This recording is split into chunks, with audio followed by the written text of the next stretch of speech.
হ্যাঁ, এটা ঘটনা যে 2018 সালে রাজ্যে বিজেপি আইপিএফটি জোট সরকার প্রতিষ্ঠিত হওয়ার পর রাজ্যের বিভিন্ন প্রান্তে সরকারি খাস জমিতে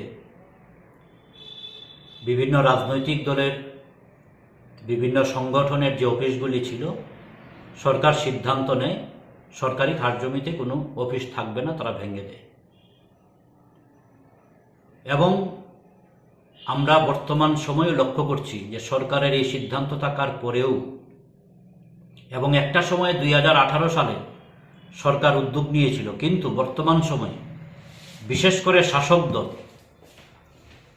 তারা বিভিন্ন সরকারি জায়গাতেই অফিস বাড়ি তৈরি করছেন। বিশেষত আমি খোয়াই সম্পর্কেই যদি বলি,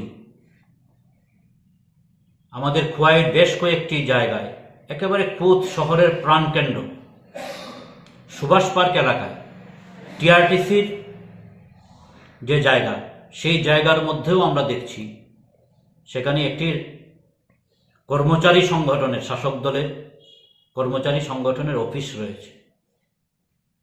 আমি এই প্রসঙ্গে বিধানসভাতে প্রশ্ন এনেছিলাম, দপ্তরের কাছে জানতে চেয়েছিলাম যে এই জায়গাতে কোনো সরকারি জায়গাতে অফিস বাড়ি রয়েছে কিনা কোনো রাজনৈতিক দলের বা সংগঠনের। সেখানে দপ্তর থেকে বলা হলো যে নেই। আমি পরবর্তী সময়ে এই ইস্যুতে মাননীয় অধ্যক্ষের দৃষ্টি আকর্ষণ করে বলেছিলাম বিধানসভায় দাঁড়িয়ে যে সম্পূর্ণ মিথ্যা তথ্য দেওয়া হচ্ছে।